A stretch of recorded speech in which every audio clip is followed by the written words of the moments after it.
Welcome to the opening event of the King's Festival for AI.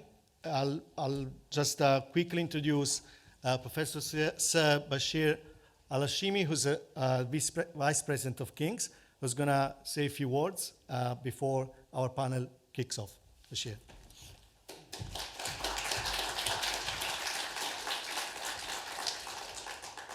First of all, can I also add my welcome to you? There's no doubt there's going to be a very interesting panel discussions. So right from the beginning, I would like to wish the panel and yourself a good discussions and a debate. But I also thought it would be a good opportunity for me to share with you some thoughts around the AI landscape. As someone who has been involved in sort of earlier versions of intelligence and how things has progressed, just trying to prepare the ground for the very exciting discussions at the panel. There's no doubt that AI is the transformation technology of our time. But throughout history, technologies emerge and they fade. So what is so interesting about AI then? In my view, there are really two things make AI distinctive. One is the scale and the reach. One could think of almost everything in life that will be impacted by AI. And that scale and reach has not been seen with other technologies.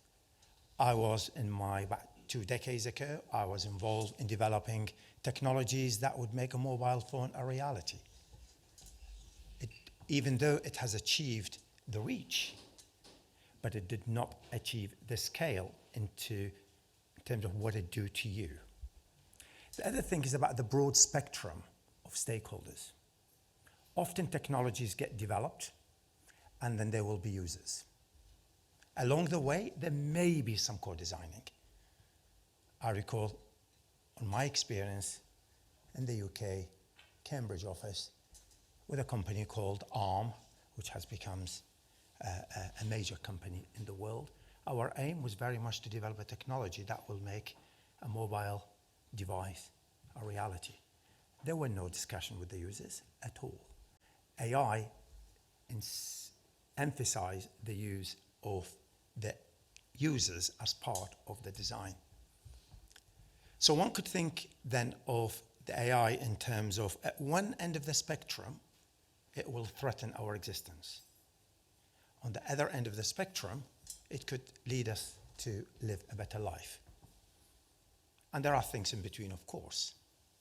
King's approach to AI research are very much emphasizing the latter,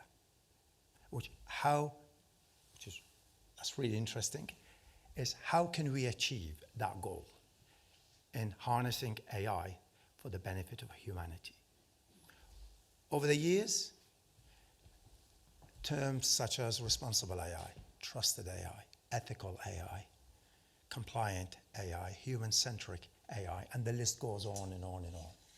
They all point to one thing, which is technology for the benefit of humanity. The how is the hardest part. And it's because, in my view, it is that broad spectrum of stakeholders. So King's approach to AI research are very much around technology plus something else. So a year ago, we started to think about how do we develop the expertise among our researchers and academics to think about AI not just as a technology, but also as a tool that will benefit humanity. So that has led to what we have called the AI Plus fellowships.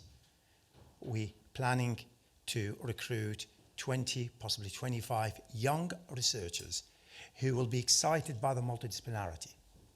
So in other words, I am really a historian, but I know AI tools will lead me to do a better research in archaeology. And you could take the opposites of that. I'm interested in medicine. I have done my undergraduate, postgraduate in medicine, but I'm interested in the technology for the benefits of my patients. So the AI Plus is a strategic project King's College University has embarked on trying to create expertise to do that. But then expertise by itself is not enough. We want also to bring policy work, and we also want to bring users of the technology. And again, there is a very subtle way in difference when I mention users.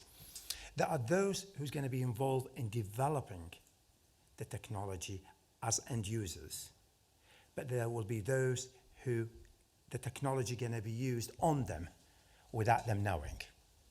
And I leave that one for you to think a little bit on this. There will be a lot of examples, and I wouldn't have time to go into this, where the AI tools will be used on others when they have no say in how these tools have been developed. And that's why King's College are very keen to ensure that we convene the platform for those who are interested to advocate for the interest of the larger part of the community. We're just about to introduce a new master's level course called MSc AI for Science. Often it's been said, well, what is the killer applications for AI? And I think what seems to be happening, there are really three areas that seems to lead to the biggest impact. There may be others that will develop further, but the three areas I will mention are the areas that seems to have matured. One around educations, which is, the digital tutor working alongside almost everyone. The other one around health, and we're already seeing it. And the third one is around accelerating the scientific discovery. There are some amazing discoveries in science being reported, where it's taken a fractions of the time it would take a big research team to achieve. So these are the three likely areas where AI will have that huge positive impact. And again, this is really what King's College are moving towards creating. And I'm just going to finish by stating the obvious. 5 years ago, I recall being on a panel online because it was COVID, and there was a similar title to this: how can we harness AI for the benefit of humanity? Almost every AI event I go to, that topic is still being discussed. And there are two views. Either we have not really worked it out yet, or there's a lot of interest in it still, or combinations of the two. So I want to conclude by saying it is okay to be repetitive in asking the right questions until it becomes business as usual. I think it's the how that would lead us to harness the AI for the benefit of humanity. And the more we ask of the same questions, the deeper understanding we achieve. I'm sorry I cannot stay with you to listen to the panel, but I hope I have sort of prepared the ground for some really interesting questions to our panelists. And I hope that you will have an interesting and enjoyable evening. Thank you so much. Kamina, can I hand over to you now? Thank you.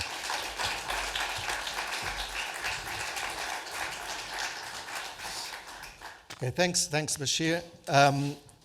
I just want, I'm introducing myself. I'm Carmen Event. I'm a professor at King's, and I'm currently directing for a little while longer the King's Institute for Artificial Intelligence. And what we're launching tonight is the third edition of the King's Festival for AI. Why are we doing this? I think what we've learned by doing it is that it not only helps us internally at King's get to know ourselves better and all the different connections between the different disciplines that we can make, but also to play our civic role and open up our knowledge and expertise to society, because there's a lot being said about AI, but perhaps not always by experts. And there's a lot of noise and uncertainty that we hope to shed some light on. And as Bashir said, the question today of the panel is not a new one. So Bashir was at an event 5 years ago. I was at an event on Friday where the question was exactly how do we navigate the tension between the opportunities coming from AI and the risks coming from AI? And this is exactly what the government, UK government opportunity plan tried to discuss. But tonight we have 5 great panelists, so 6 chairs, the 6 is mine, I was miscounting for a second. So we have 5 great panelists for whom I have a long page of bios, right? And I agreed with them, just introduce them by saying they're all great people and you're in for a treat. They also come from different backgrounds, and I hope they will help enrich the discussion from different perspectives. The plan is I'm going to ask each of them one question, and then we'll see how it goes. We hope to be having a conversation with you, and we'll open the floor to questions as well. Okay? All right, so I should now, you can hear me? That's fantastic. Yeah, so we start with Hetan. Now, you've spoken perhaps about more about the importance of government being cautious about using AI. So what do you think we should do to balance a cautious approach with reaping the benefits coming from the technology, especially in a global arena where we know that other competitors are navigating this trade-off slightly differently? Great. Thank you very much. Given I'm going first, let me just say a couple of other things just to set the scene. The first, I think, is that we throw around the word AI, and actually it's an umbrella term covering a lot of things. So most people are thinking of ChatGPT type kind of generative AI, but of course we shouldn't forget we're including machine learning, quite dull machine learning, which may not be in the hands of kind of consumers as individuals, but kind of doing back office automation type stuff. We're including data science in that term as well. So I think there is some value in trying to dig under what we mean by AI, or at least bearing in mind that we're not always using the term in the same way. The second thing is that it's a slightly kind of jokey thing to say, but there's an argument to say AI is the term for the stuff that still doesn't work. Because as soon as it works, you call it software. Right? And I mean, there's all sorts of AI in your phone, how you use kind of Google Maps or all those sorts of things. You've stopped calling it AI, right? Because it works. And so again, I feel like the term can mislead us because we're always, so that's another thought. And then the third kind of opening reflection is that we're in this very weird moment of AI, where on the one hand, when you talk to the really big companies, they're saying AGI, kind of very godlike AI, which can kind of outperform humans at all tasks, thinking in a very general way, is not far away. They're talking about numbers of years that you can count on sometimes one hand. And they're feeling confident. Now, how far that's just a hype cycle, that they need to bring in venture capital, you decide. But they are talking like that. At the same time, we've got a whole series of AI tools that are on market which don't work very well. Some are integrated, but I come back to my kind of AI is the term for the stuff that doesn't work. AI agents were supposed to launch this year.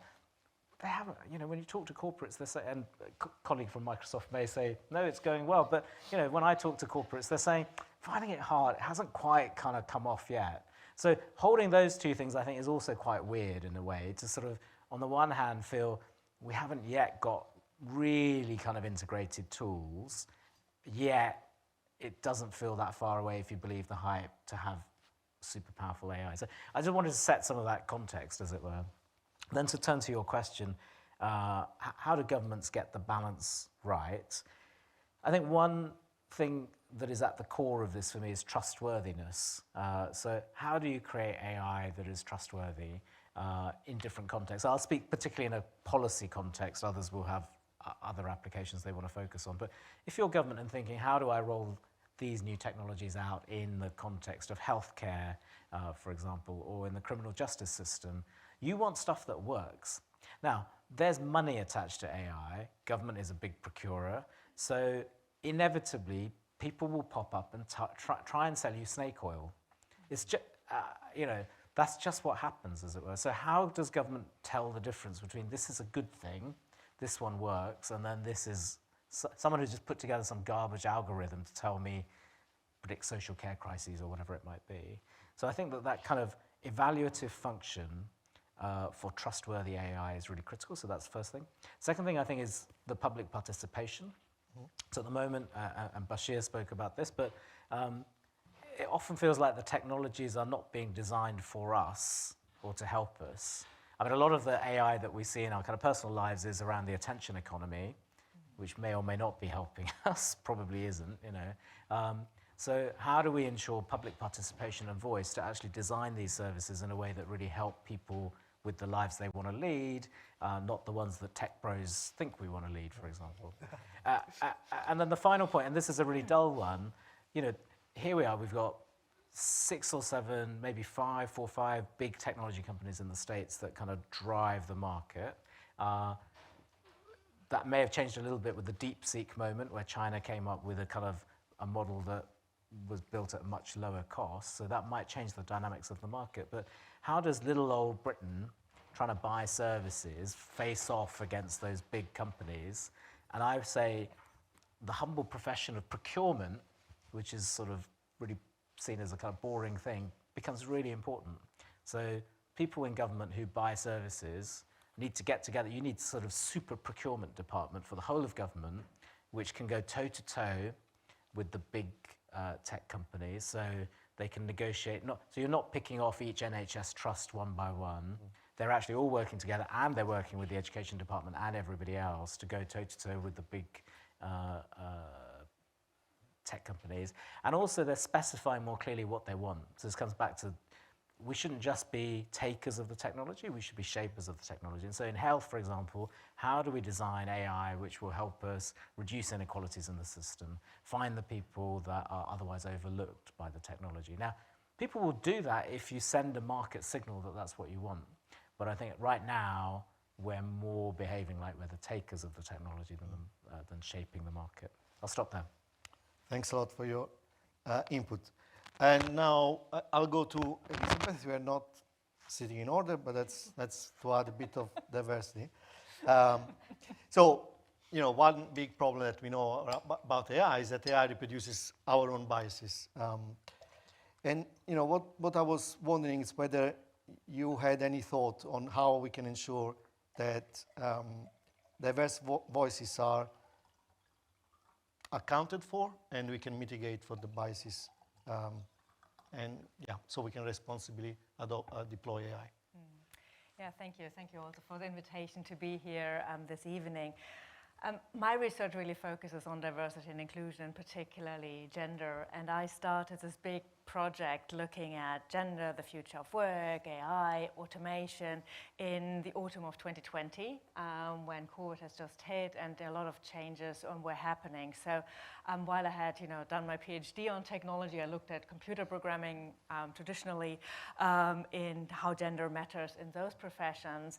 I felt that with AI, it was suddenly something very different. And it was this data and how the learning is derived from data and trying to understand that. So historically, we always have said, okay, the designers, the tech bros are creating the problems. Science and technology studies have shown us time and time again that sure, the designers imprint a version of the world they want to see in the technologies. And if you're a certain type of largely man in Silicon Valley, that is what you produce, right? But what we have seen is, with AI is also another tendency that it reproduces the biases we all have collectively, right? So, and that's, what's commonly called algorithmic bias. And I've spent quite a bit of time trying to figure out how the different disciplines define that and what is relevant here. But what I landed on in the book that I published on the topic, which is called Patterns of Inclusion, and it's also open access, so in case you're interested in reading it, you can just download it. So what I was really interested in trying to understand is how are, algorithmic bias mechanisms in organizations operationalized, how are they considered, how are they mitigated, and if that's even possible. And one of the case studies I did is I looked at hiring, and obviously during the pandemic, hiring became very much saturated with using different types of technology, so there were lots of professionals who could talk about it. And when I spoke with them, they largely showed a strong concern for algorithmic bias and said, yes, we want to eradicate that. But they also told me it's not only the data, it's also what we do with the data that is creating bias. So they talked about the raters of those interviews. You imagine imagine an asynchronous video interview. You're sitting behind a screen at home, you're trying to get a job, you have to answer questions, and then the interview is transcribed and somebody is going to evaluate it later on. And we often presume that is a machine, but in most of the cases, and during the time of the research, 80% of those interviews were still checked by humans who were actually training these technologies, but who were also trained in spotting certain characteristics. And often they said they were better trained than the average line manager because they were industrial organizational psychologists who were trained to spot certain levels of competence. They also talked to me about how they could, try to fix the algorithm and what they would do to achieve that. Blinding it, for instance, not including gender anywhere, taking it out, but also thinking much more strategically what you have to take out in this context. So one interviewee told me that, well, actually, you might have two people, and one person talks about childcare a lot, and the other person talks about rugby. So what conclusion is the computer drawing from that, given with this data, right? So who is supposed to be a woman and who is supposed to be a man, and what does it tell us about gender in the broader sense that this is the case? So there were attempts to blind the algorithm, and there were also obviously all these mechanisms to control, to audit, to ensure that bias is not being reproduced. And all of these companies and organizations I worked with have been working towards that. They published white papers, they published academic research on how they want to achieve that. But what they always ended up with is that this question, can bias really be mitigated? Because what we see and what algorithmic bias is society made tangible. It's a pattern in society that we then see. It's us being reflected at us and actually amplified in a way that we might not have realized before. So rather than trying to mitigate bias and getting rid of bias altogether, we can also use it as an opportunity to collectively reflect on what is this technology telling us about us, and is that the society we want to be? And if we want to be different, how can we correct for that? So it goes beyond this immediate bias challenges that we have, when we test our algorithms and so on and so forth. A much more broader question, if that's ever possible, or if that's just a pattern of society, that as long as our societies are gendered, raced, and classed, that is what was being reflected back at us. Yeah, that's not a good look. So, Zeph, I want to come to you and go back to the public participation that Hetan mentioned as one of the pillars of his argument. And we all know that local governments or government in general faces financial difficulties. So how can we make sure that AI brings benefits to the workforce, and how should rather communities be involved in the transformation led by AI? Yeah, thank you. Evening, everyone. I'm Zeph. I work at Microsoft. I've been at Microsoft for the last 10 years, and for the last couple of years, my team look after a lot of our local government relationships across England. And so kind of seeing on the front facing how we're thinking about, or how they're thinking about how they can use AI in different ways. I love some of the points that Hetan raised. I kind of made some notes on there as well. But I think you made a good point probably on definition of terms. One of the things that I always say to people is if maybe 20 years ago you just went back 20 years and you gave someone ChatGPT or something like that, they would probably think that this is like a magic genie, right? And so I think human beings, or human nature, I think we just adapt to things really quickly. But some of the things that are going on here are quite wondrous, actually. And I think it's the definition of what you want it to do or what you're trying to solve for. And I think sometimes it is maybe pictures this nirvana that's going to solve everything and do everything. We want this wall to change blue, or let's get some AI and it will just do stuff. But there's got to be some context to definition of what we're trying to achieve for. And so I think in local government, one of the things that we're seeing, if you think about local government or government, you're talking about there's no money, okay? There's low motivation with employees. There's poor traction. The other day I was with Birmingham, and we were with Birmingham City University. We did a hackathon there, and the CIO joked that to the students, and it was real, but no one here came to the university going, oh, when I graduate, I'm going to come and work for Birmingham City Council. So this kind of like attraction of great talent that want to do cool things to solve real problems, because like you said, at the end of the day, central government, local government, NHS, defense, whatever you want to be doing, are intrinsic and critical to every one of us in our day-to-day living and our day-to-day output. If you think there's a local government that's running at £800 million bankrupt and can't deliver basic services. I live in Birmingham. The bins haven't been collected for ages. What's the output of that? There's health issues there. It typically affects, like if you go in certain areas of Birmingham, you think, oh, do they get the bins collected? But because it's more prosperous, they've been able to maybe come together and sort out something else. But in the worst off areas, there's this net effect of things just getting worse and worse and worse. So how do you leverage technology and processes to maybe solve for that? Like this area is, and that doesn't even have to be generative AI, that can just be like normal predictive solutions. So I think local government for sure needs to think about it, but what are some of the problems that are stopping them from doing it? I think there is this inertia in leadership. Some people is a big blocker. Incentive to change, I was talking about it with the panel, so even when you talk about on a macro and world scale, is it for good? I think it depends on the incentives. Where money is, a lot of people do work differently and do different things. So even you talk about biases inherent in society, if we've got this locus of power into one thing and then what's the incentives there, I think it becomes quite hard.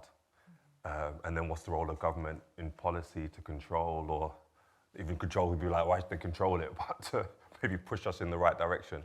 What is the right direction? There's so many like existential questions to address that is quite hard to address.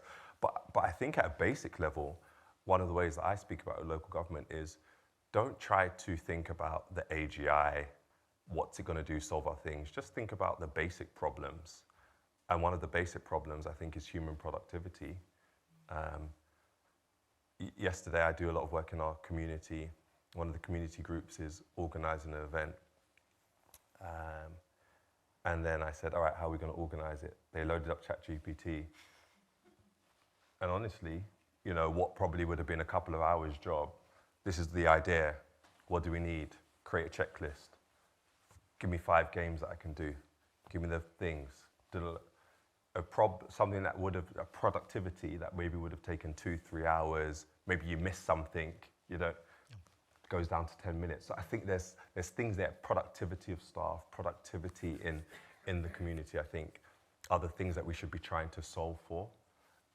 And those things will have a kind of this net impact in a specific way before we get to the big problems, like, predictive on analytic or predictive things, or getting AI to say what's going to happen in terms of a social care outcome and the data's wrong or something like that. Things that then really impact an individual's way of life, or, start to kind of predict that, you hear all kind of like Minority Report, if you remember the film, they've gone to this school, they've missed, can we use it for the benefit? I think it was Liverpool actually speaking to Mayor Rotherham, that they can see that this person lives in a certain area using some AI tools, they've missed school a few times, the air pollution, because they're tracking air pollution is this, that it's likely to have this, so we need early intervention. That's positive.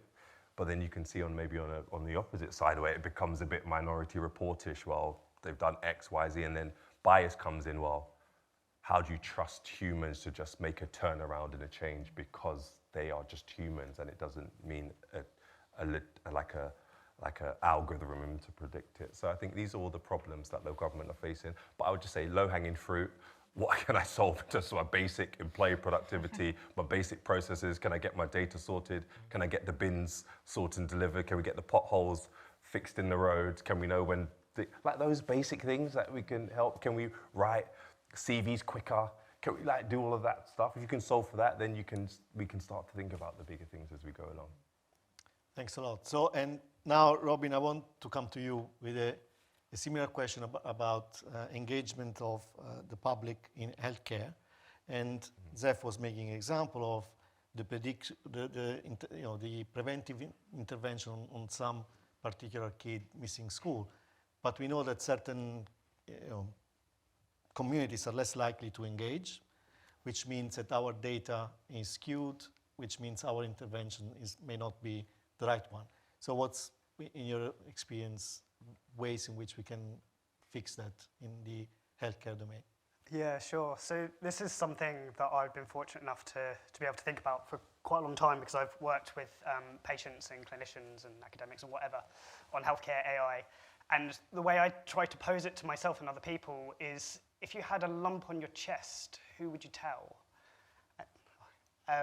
Sorry, just so someone I know. And if you ask me, then I'd say I'll probably tell my doctor, and I'd probably tell my brother, he keeps things to himself, and I'd probably tell my partner. And if I spoke to someone else, then they might say doctor, but they were like, I wouldn't tell my brother, because it would be in social media in like 30 minutes. And then you speak to other groups, then they may say, I wouldn't tell the doctor. And then the interesting question that comes on the side of that is why? And the answer is your experiences. And that's really interesting, because our experiences can change how we relate to the world. And people can start trusting things like their doctors, and then their experiences can change that. And we found that in a lot of behavioral science research that there are certain groups that will almost always distrust people like doctors. And that means that's not a thing about them. That means that's a thing about that we're doing as a society. So I think we have a real opportunity to be reflecting upon the way we're treating certain groups, and to learn directly from those groups on how can we improve our system. And that doesn't have to be something that's almost esoteric as it can feel, because it's such a large question. There are very real and systematic things we can do. So for example, when an organization wants to use identifiable health information from you for research or planning, there is a system that means most of the time you can stop them from doing that. But the problem is when you speak to certain groups, they will trust, say, an academic to do that, but they may not trust an industry person to do that. And so, because most of it will be used by an academic, they won't opt out of that information being used. And I think that's a problem, because it puts power in the wrong place. Because if you can have a granular opt-out, and this is just one example, if you have a granular opt-out, then you have to prove to everybody that you are worthwhile of that information. So I think we need to flip power on its head and coming from the bottom up. Thank you. And Nessa, finally, you've been very patient. And now I'd like to move into media, which is your area of expertise. And I also want to link back to what Zeph was saying around people becoming more productive. There is a danger that at some point, the AI will become better than any human. So, and in media, maybe it's one area where this may be felt more urgently as a problem. There is all issues with copyrights and IP. Any thoughts on these easy questions? Well, lots to unpack there. But I'll start off by saying Bashir started us off speaking about 5 years ago, and how the question on the screen was something that he was asked and spoke about on a panel 5 years ago. So how can we make AI work for all?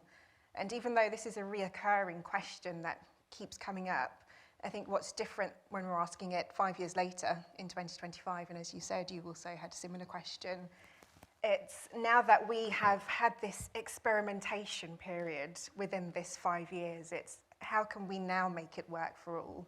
In 2020, it was the organizations I was speaking to in media, advertising agencies, large media companies, large media conglomerates. They were just starting to use these tools, right? ChatGPT wasn't around then.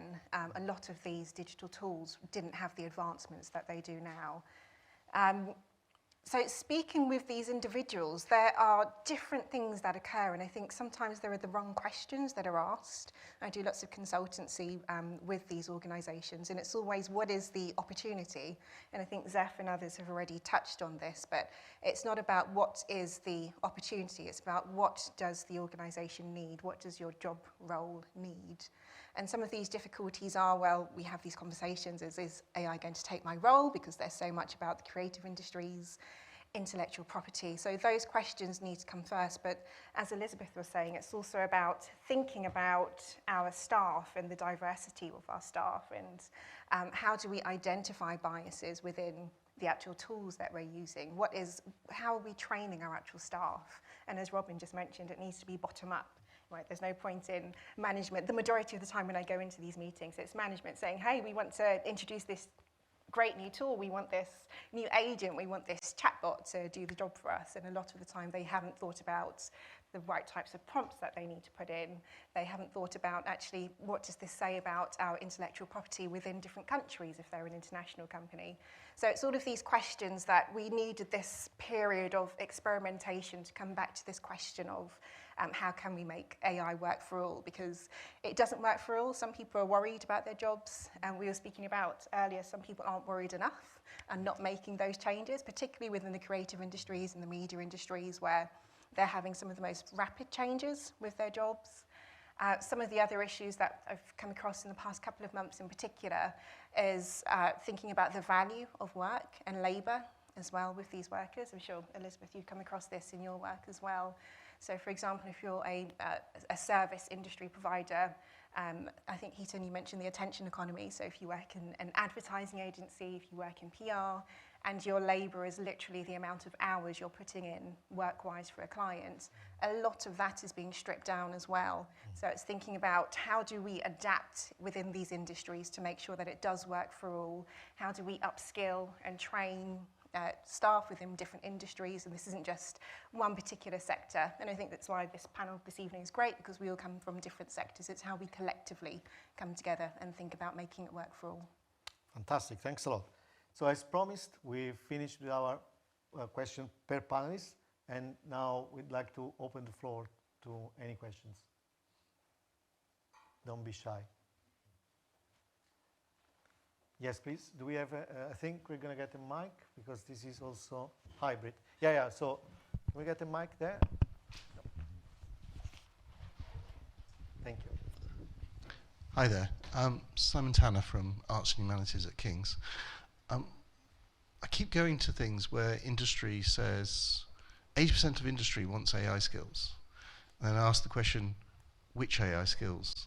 And it's very difficult to get an answer as to what those skills actually are, which then makes it difficult for us to work out what we should be teaching. So I'd like to ask that as a challenging question. What do you think the AI skills are for this generation that we need to be teaching? I can have a shot. The AI skills that you need to be teaching, to use it is number one. I think as a default, where I see the differentiator, and you talk about people that are going to be more productive, valuable at work, is that they see it. We have got a product called Copilot, and I think it was actually genius marketing the product, but actually as a co-worker with you, and then to go like, how do I use it to my ability when I'm trying to solve a problem? Like the first thing I go to is my AI buddy, and that becomes, because I think there's something, Copilot, ChatGPT, all these tools now, and then it's a case of trust. They are learning with you. I think that's the interesting thing. So if you think about it now in your journey, you start using it, probably you're going to be using it 5, 10, 15. It's building up this like bank of knowledge of everything that you're asking, everything that you're talking about. And it's going to become more immersive, which can be a good or a bad thing as for us to debate. But it's probably going to know you more than your partner, your closest. It's going to know a lot of things about you. So I think there's a decision that you've got to make, is that, do I want to take my AI on the journey of my life with me? I think that's it. Like if you're a student studying now, you're studying medicine, and it's seeing maybe your interests, things that you're prompting for, things that you're searching. It's probably going to know in 5 years, it's going to remember with like instant memory that you were really super interested in this thing, and you're building this bank of knowledge and interest. So I think I always tell people, or I tell myself now, am I making a decision to take my AI with me on my life journey? And I think that's a big decision to make. And then that means telling it more things about you and bringing it on the journey. Then number 2, which I think is maybe an AI skill, but it's a general human skill, asking good questions. I feel like the people that are really good at leveraging, get the best out of it, use it they ask good prompts and good questions of it. Number 3, don't forsake your domain knowledge and experience. We talk about hallucinations and data in. The reason why I can get better outputs from my thing is because I've got better base knowledge and I'm building on it. So I'm not like, oh yeah, it's told me the answer and present it, but I'm building off the fundamentals of the things that I'm passionate about, I've gone and studied in, I've gone deep into, I've learned personally, and then therefore, again, goes back to that point one of it's my fundamental body, but it's helping me at a core. So I think those are things, and those are basic skills. I think if you go to more advanced building technical skills, but if I'm just talking to young people or people that I think I'm just like, number one, use it, make a decision to use it. Number two, it's probably just general teaching, learning, ask good questions, get better at asking better questions. And number three, don't offset your knowledge journey and your continual growth journey learning that, oh, AI knows everything. Be super passionate about the things that you were created for, your kind of, your nature.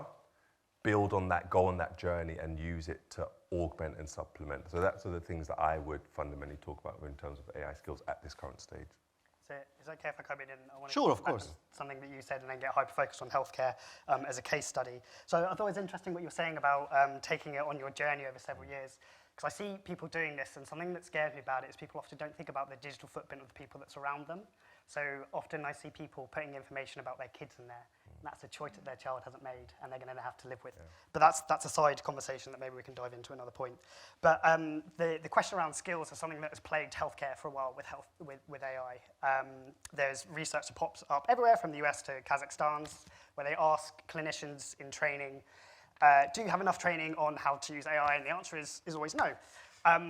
And so in the US, the first US medical school a couple of weeks ago has launched a program where they are giving clinicians an educational version of ChatGPT to use within their training to get them used to using it, of what its limits is, to try and prepare them for care, then also to help them understand how AI works. And I think that's a really nice starting point, but there will always be domain-specific skills that you need above that foundational level. And this is something that we've seen in the NHS. So they've built this program where you split people up into 5 different archetypes, and one of those, whichever archetype you're given, you then get trained in particular skills. Hasn't been rolled out very well yet, but it's a thing that's there, and that's quite nice.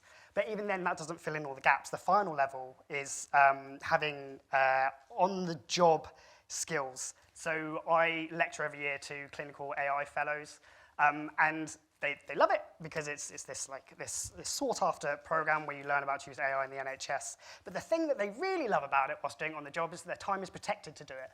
And I think it's the little things about that we tend to forget. Like, it's really important that we have access to the appropriate education for the thing that we're doing, but we're really bad after we put it out there for saying, okay, now here's time to do it. Because no one's going to do it. We've got 1,001 things to do. So I think it's the small details that will make all the difference in this. Any other thoughts? I do have some, but we can't have the 3 men all speaking without hearing from Elisabeth. But you know, what would be nice is no academics respond to this question, so please. So I run the British Academy, which is the National Academy for Humanities and Social Sciences, and I would say the humanities are back, baby, you know. Do you remember, like, a few years ago, the obsession of teaching everyone to code? And it's turned out that was a complete red herring, right? Wow. I'll need to respond. So I think, sure, like, we have to teach people some practical things, but actually they're using YouTube to get that anyway, right? What is the timeless knowledge that we're passing on is the kind of question for universities. And actually, your point about asking good questions, thinking historically, thinking critically, and there have been several AI companies who've said this is the stuff that we're now searching for in our candidates, as it were. So I actually think, there's been that swing to talking about STEM skills and so on. Actually, I do think this is I would say this, but the humanities are back. Anything else? Okay, so I think I'll take my STEM flag. So I agree with what's been said by all, and I think the one thing I've learned by running an AI awareness training for SMEs is to realize that these tools have limitations, and you need to engage with them and come up with your own ideas. It's not a magic silver bullet, which means that we cannot trust it with the code, right? So it's true we're going to become more productive at coding, but I don't think We're going to get the one-man enterprise when you don't need any coder. So we'll probably, I'm confident that we'll need to retain this skill, if nothing else, for our human race. I don't think we're happy for these things to take over and write all the code, and the next generation, we don't know what they wrote. So, I'll get my step. Wow, okay, now we have to Thanks for opening the floor. Okay, so shall we go there? That's the first hand I've seen. Yeah. Hi, my name's Ed Dominguez. I'm a senior policy fellow at Policy Exchange, just about to publish a report called Government in the Age of Superintelligence. A question to the panel is, if you had a minute with Keir Starmer, what would your advice be to him? He said that he thinks AI can trigger a fundamental reform of the British state. He says where a job can be done by AI, it should be done by AI. And he says he wants to mainline AI into UK public services. What's your advice? So shall we give 1 minute each, or? What you were talking about it. You were on a round table with Peter Carr today, so. Yeah. Okay, you've turned to me. I think the thing that I would try, so he's published this AI opportunities plan, as you're well familiar with. There's lots of sensible things in there, but there's also, I think, some significant gaps. So I think that the government hasn't thought hard enough about adoption. And actually, adoption is difficult. I'm on the board of the National Audit Office, and if you look back over the last 20 years, basically, the UK public services are littered with failed digital transformations. So I suppose if I had my 1 minute, I'd say, what makes you think it's going to be different this time? And therefore, what do you really do? So you can't just sprinkle magic fairy AI dust onto failing public services. And you've got to think about investing in data, in IT capabilities, which are the foundations for these sorts of things, in the skill set of the workforce. And also, you've got to think very hard about which are the things we want to automate away so that, and I think he's actually quite good on this, so that you can free people up to spend time with relationships, etc. I think they have figured that bit out. Yeah, those would be my core.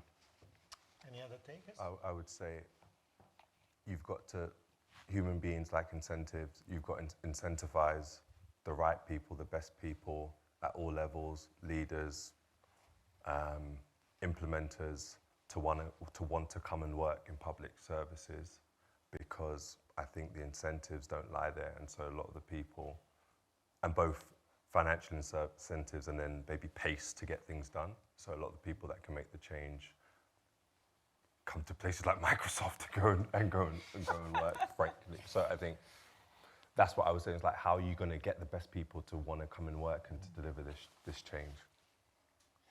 Is that okay? Do you have something? Yeah, no, I do. So first, I think that argument, if you can use AI, you should AI, is just inherently flawed. So like a question I've been thinking about lately is there's a real push for AI scribes in the NHS right now, right? Where you put essentially an AI in the room and it will transcribe the conversation. And there are probably situations where you could do that and you shouldn't do that. So for example, if you are spending the last few moments with your parents when they're dying, should that thing be on then? You could put that on. It may be helpful in some situations for liability, for whatever else. I'm not sure you should put it on there, and that's a conversation that we need to have with the public. And there's lots of things that we don't know about digitation. We're assuming the same social contract applies, but we don't know. So say I wear a fitness tracker, and that might tell me that I've only done 8,000 of my 10,000 steps. Do I owe it to the NHS to do those 2,000 steps? And how about if I have an app on my phone that diagnoses me? Does the NHS then owe me treatment on top of that? So yeah, I think that argument is inherently flawed. I would also say, please just focus on the things that we're good at. So there was every year Stanford, the university in the US, they do an AI index report. It's like 500 pages long, and it looks at the state of AI in the world. And one thing universally was that we don't have enough granular understanding on education and regulation, but there's an upward trend in wanting responsible AI. And the UK is so well positioned to fill that gap. And so I hope that we do that. I hope we take that chance. You want to use your 60 seconds? Yeah, I would say, again, this isn't just for the public sector, but there's often when you go and speak to people within different sectors and different organisations, whether that's the commercial sector, non-profit, charity, NHS, whatever it may be, there's normally an assumption that there should be a blanket approach taken to the adoption and deployment of AI. And of course, it affects different, for example, an entry role within various different sectors are completely different, right? So regardless of what Keir Starmer says or the fantastic Labour manifesto and the AI opportunities plan, whatever it says, it's not going to be applicable and appropriate to every single type of job role. And I think that's the difficulty we have when you go and speak to people, that the assumption, oh yeah, we're going to implement this tool, or not to put Zeph on the spot, but I'm sure with his team, it's all about adapting and adjusting for that particular organisation and particular job roles as well. So I think there are flaws as well, as we said, with the AI opportunities plan, but yeah. Elisabeth? To close off, so I mean, I don't think it's fundamentally different to what I would tell every CEO. I always would say, you know, what problem do you want to solve, right? And very often you find governments, business organizations, they're just jumping on this bandwagon of doing what the next, organization's doing, what the other government is doing, what is trendy, what they think, should be helpful, instead of looking at what problem can I realistically solve with that technology. And I think that's a general question that everyone should ask, why is it that we want to use and deploy this technology regardless of where you work? And if I can, I think, so if I look at, I like to think about the triangle: industry, regulators, academia, and I'm an academic, so that's why I say that. But I noticed that there is a gap in between, in all the three, maybe between industry regulator, the gap is not there, but between academia and regulators and academia and industry, there is this gap that I call the last mile of research that's not done.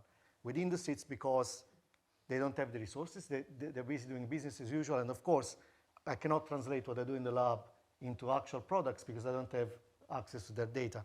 And with regulators, it's the same. The research could be used to inform policy. But, just to give you an example, just last week, I had my first meeting with the FCA for the 5th time. So that's what I work on, right? So, and every time, they're always super interested and nothing comes out of it. So, that's, if we can try and address that last mile on either of those two sides of the triangle, I think we're going to get somewhere. Yeah, sorry, I saw this hand first. So in the middle here.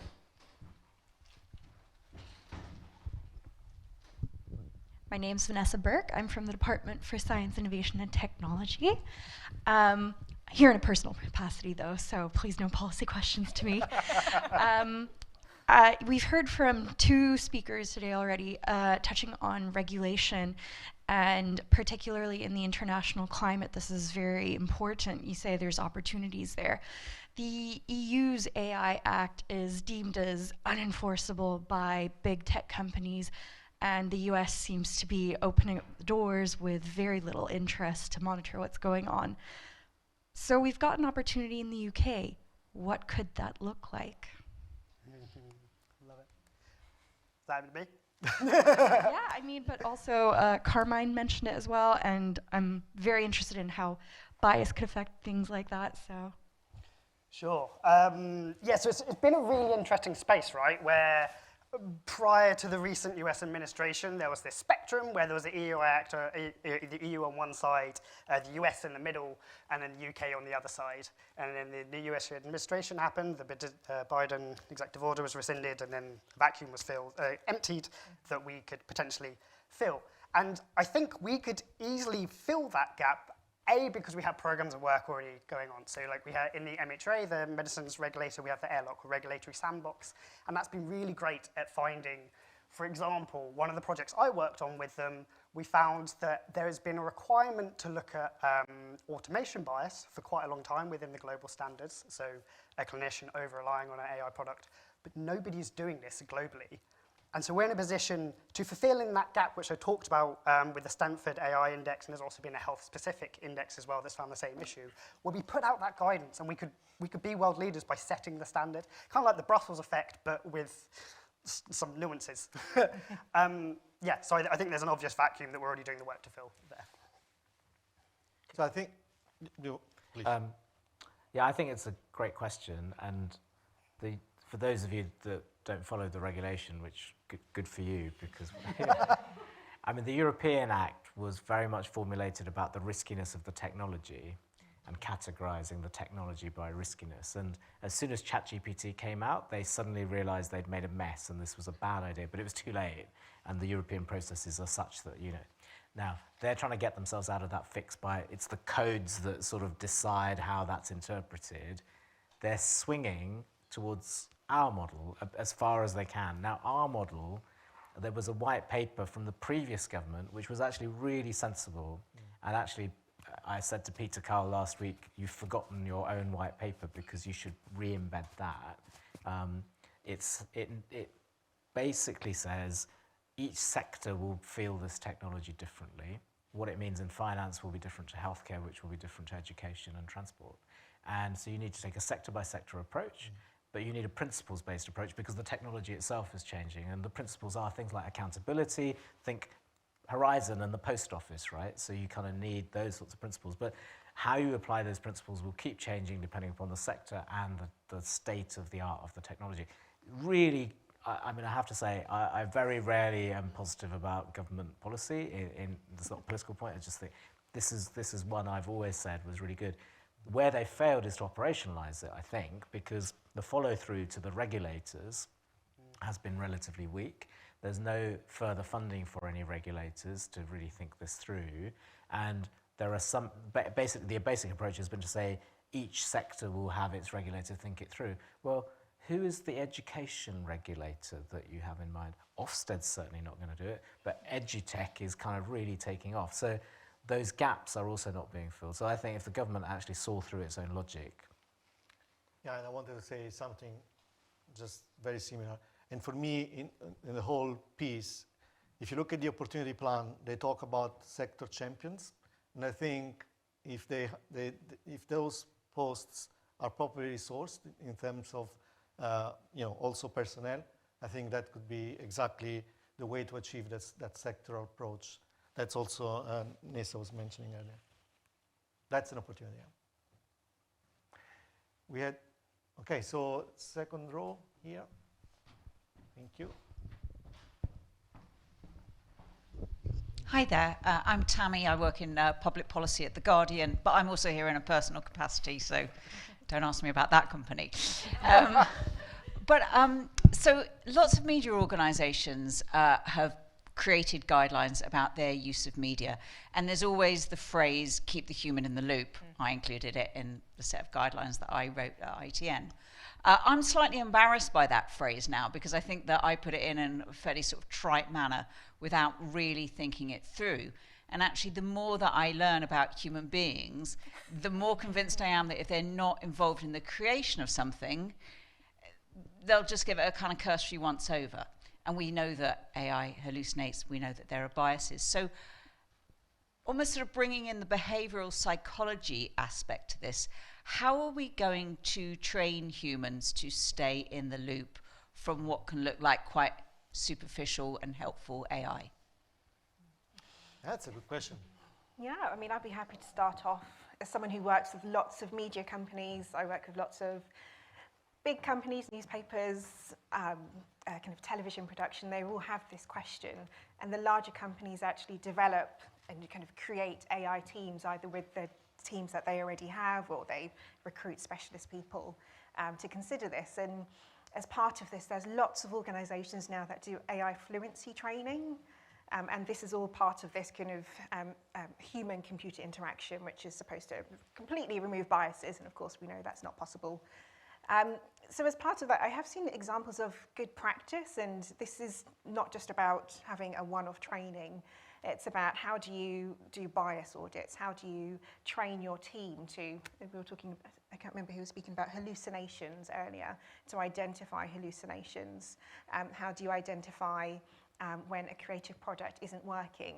And the problems that people are talking about is actually these tools are changing on a daily basis, right? So if you're having training once a week or once a month with your team and you're trying to get them to identify and keep people in the loop, it's difficult, right? So as part of this, what we're seeing as part of this training is making sure that it's whoever's working on whatever product. If you're in, let's say, if you're working in a newspaper, if you're working in a magazine, from when you're doing the market research, if you're working with external journalists, if you're actually working on the creatives of a piece, if you're working on distribution, that everyone has an idea of how AI works, not just the person who's doing the creatives.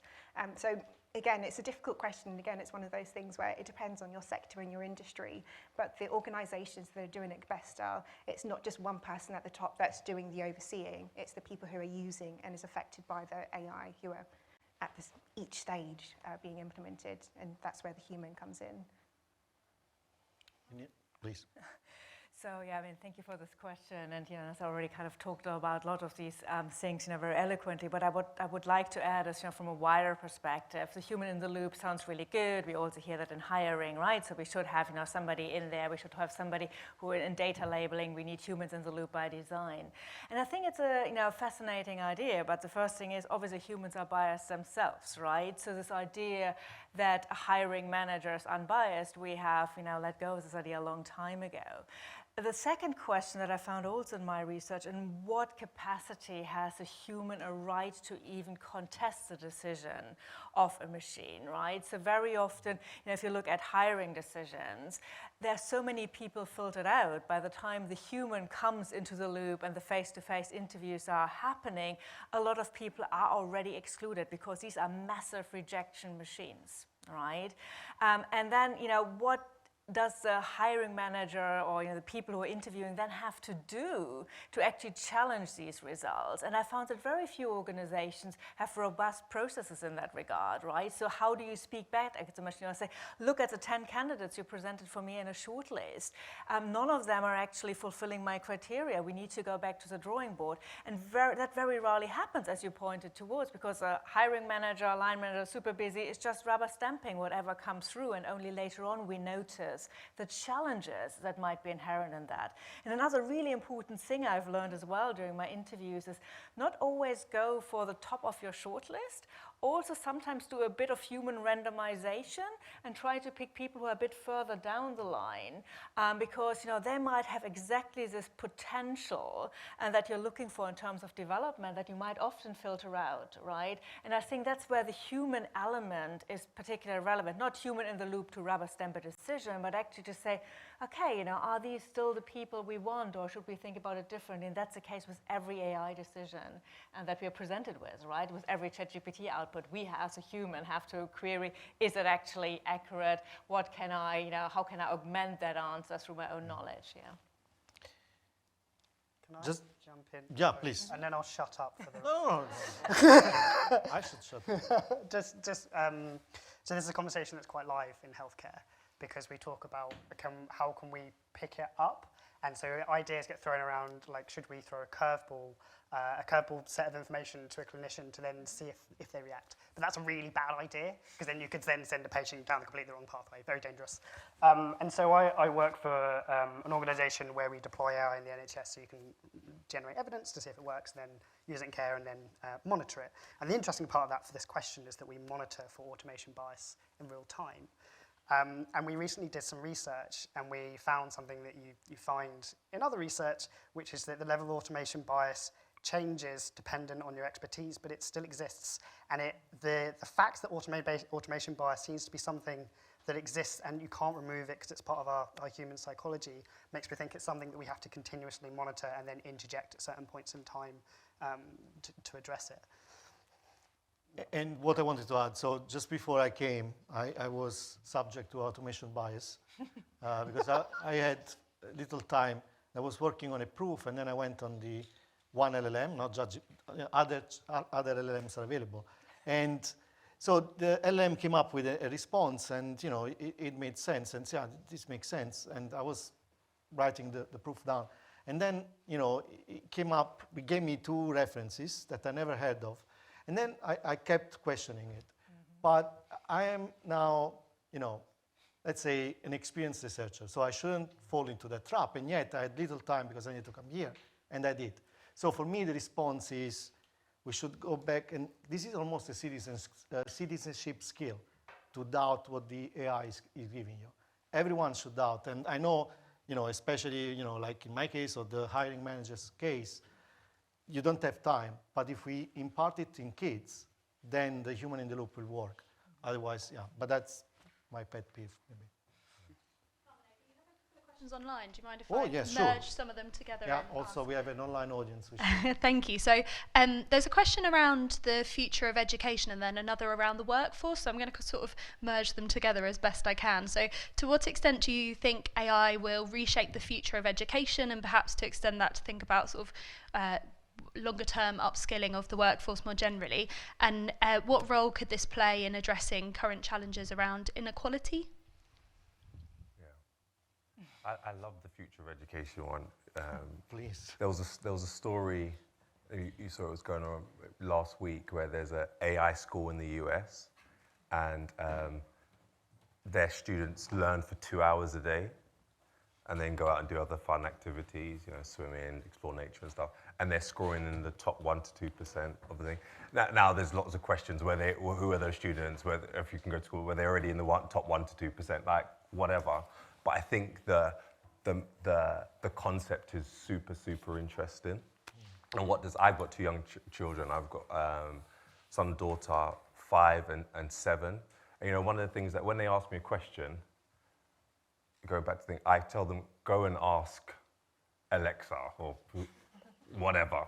Because I want to get them used to like asking and prompting and asking these questions.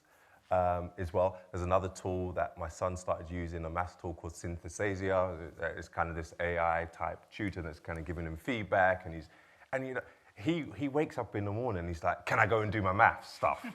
It's fascinating because it's kind of gamified, it's meeting him where it's at, it's giving him this real-time feedback, it's talking to him, he can speak to it.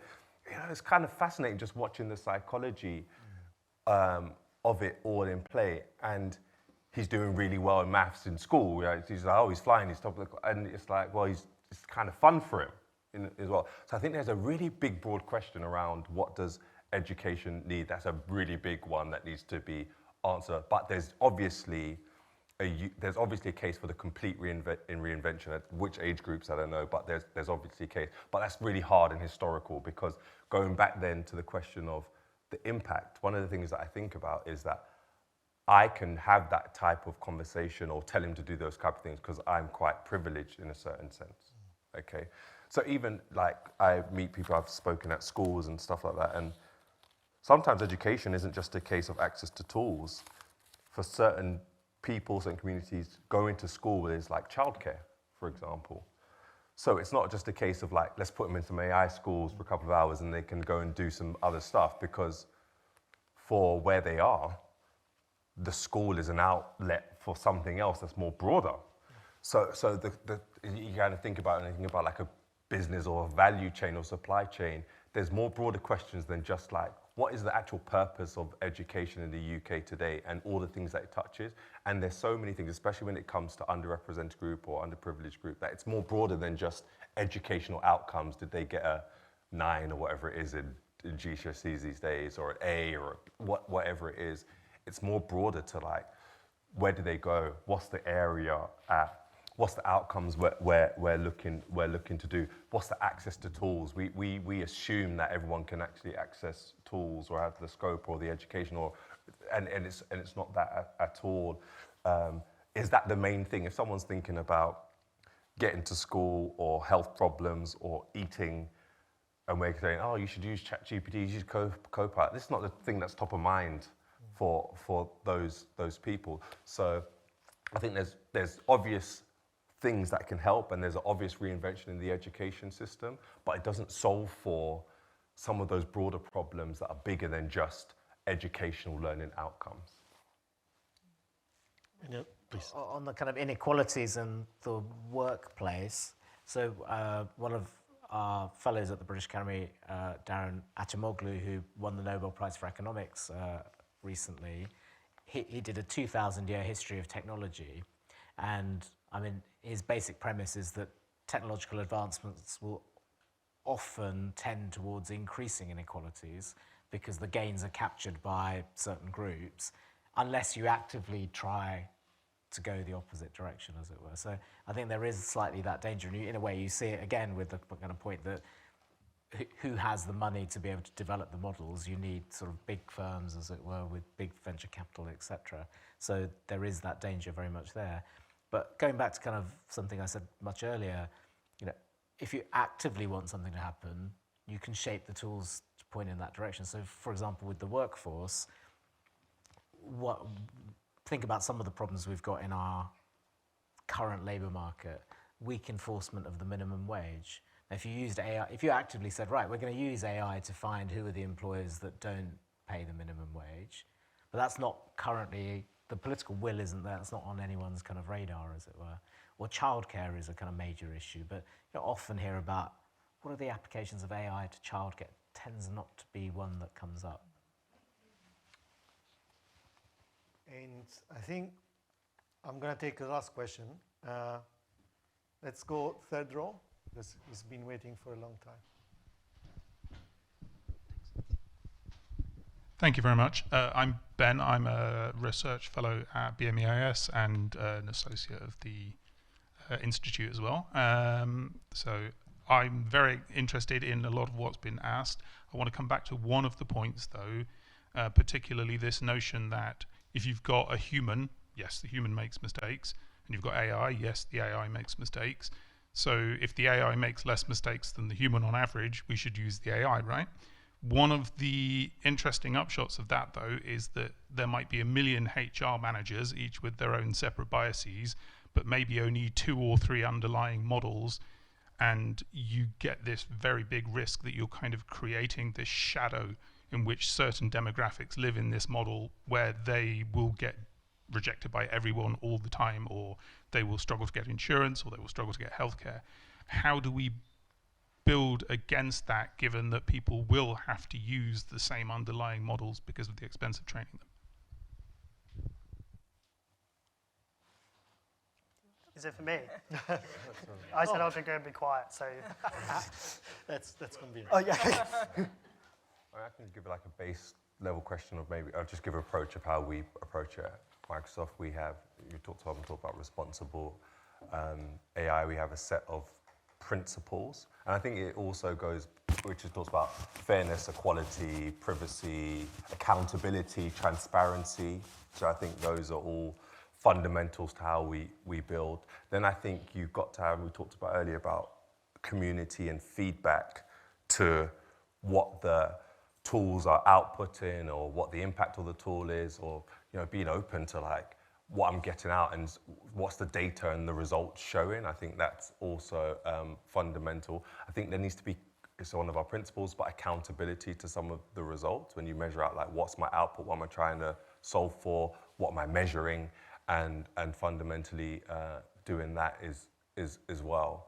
So I kind of feel like just from an output and how we're addressing it at Microsoft, it's probably not a big kind of overall answer. We've got these set principles that we would align to that hopefully over time you're hoping that it nets out to some fairness, equality, good outcomes that are beneficial all up for society. Any other thoughts on this question? I mean, I would just say that the higher the stakes of the decision making, the more you need the accountability. I mean, I think it's making that distinction of, I mean, if you're automating back office processes, it may matter less, right? There may still be issues, but it may matter less. But if you're now making judgments about who gets into your university or who gets a job or who gets life insurance, all those sorts of things, then you need far bigger accountability procedures, I think. And so it's that proportionality that I think is really important. The other twist in all this is, I mean, the DeepSeek thing, I think, does raise an interesting question as to whether there will be more of a multiplicity of models out there over time. And there's a bit of a discussion about quote-unquote open source models. I never quite understand what it means, and I think different people use that term to mean different things. But one could imagine a potential future where there's a greater multiplicity of models than we're seeing now, but I wouldn't stake money on which pathway we'll end up down. Okay, so I think we ran out of time for questions from the audience, but before we set off, I'd like to give an opportunity back to all our panelists to reflect on what you've heard. I think we've identified a number of dimensions. And of course, we weren't set off today to solve this question that's been asked for 5 years already, as we've heard from the beginning.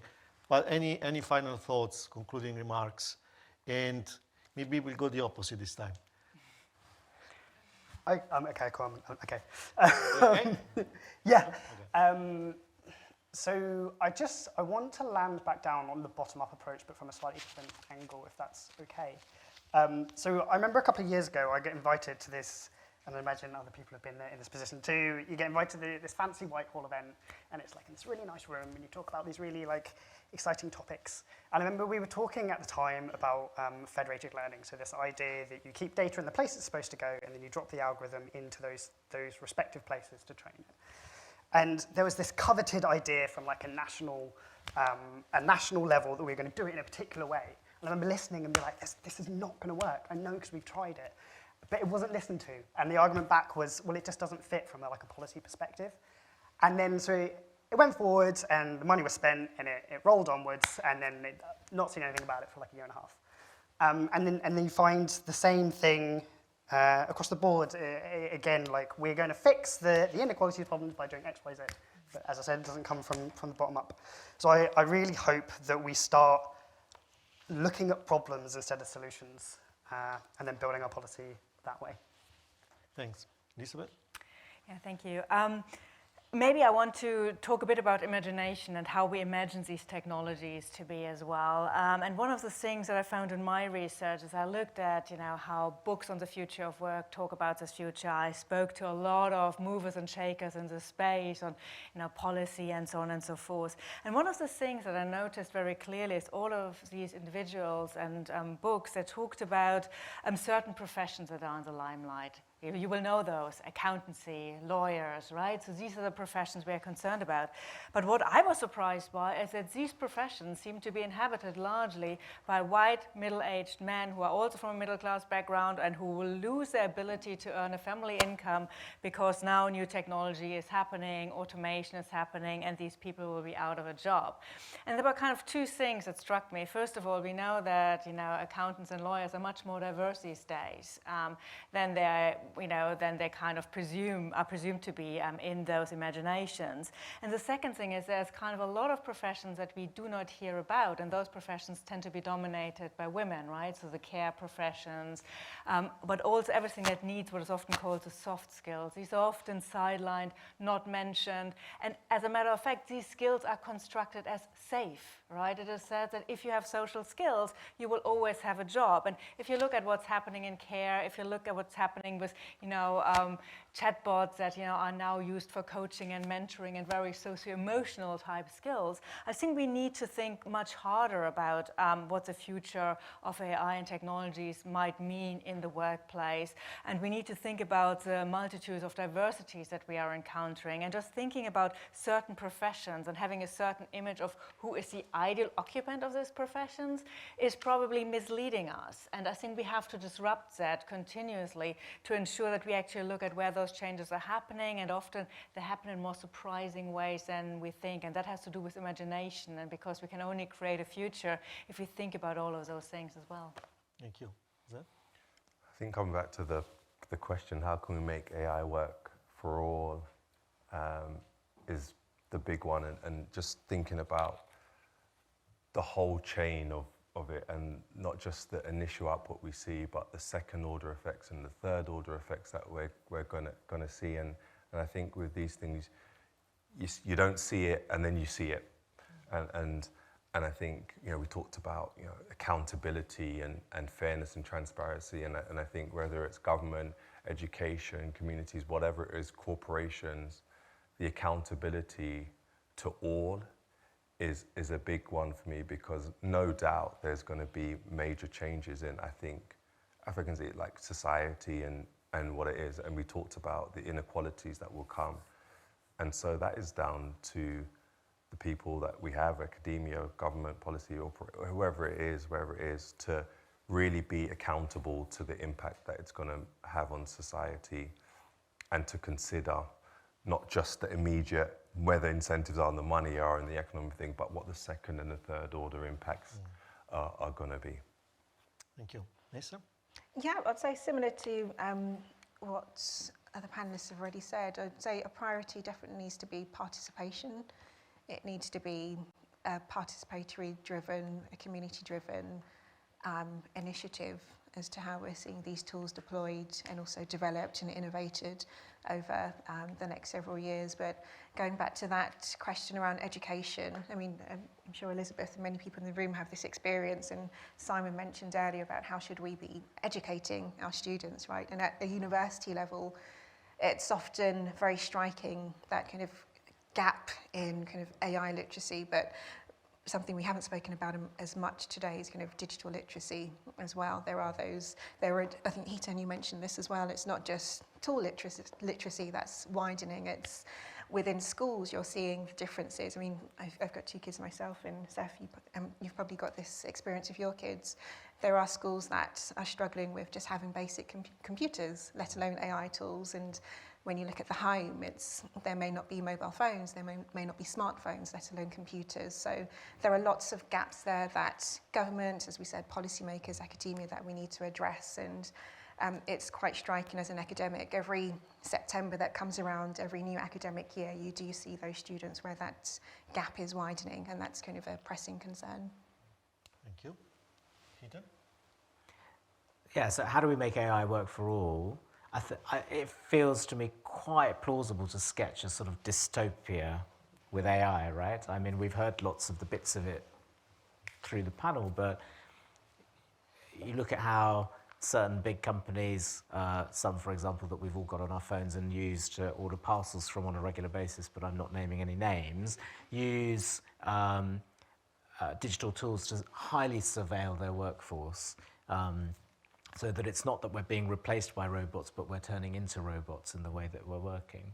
I made the point about big technology companies, in a sense, skimming off the profits of the AI, and so actually the inequalities in society grow larger, not smaller, as a result of what's going on.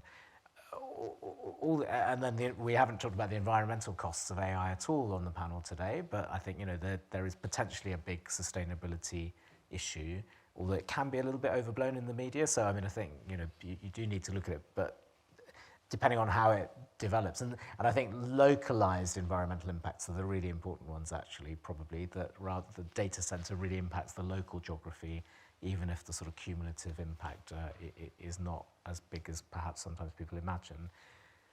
My question is, how do you flip round to think much more, rather than about the technology, but about the world we want to live in? And then the second order question is, how do we use the technology to get us there? So how do we use the technology to create a world where actually we get good work, that we have a good environment? And all of these applications are possible, but we have to point the technology in the direction. And probably, unless we actively do so, there are many areas where it will tend in the opposite direction. So utopian technology rather than dystopian technology is my clarion call. Okay, thanks. So I think this is our cue to thank all the panelists and for their time.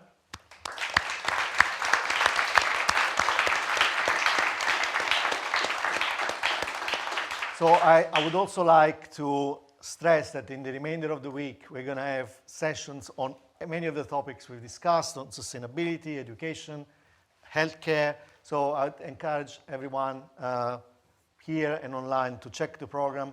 All the videos and recordings are going to be on YouTube, available for all. And here you have 2 helpful QR codes, one on the left to check the program, and one on the right to also give feedback to the event. And thank you for making the time this evening. I'm going to steal a joke I heard in one of the past events. If there's one thing AI cannot substitute, is the need for a glass of wine.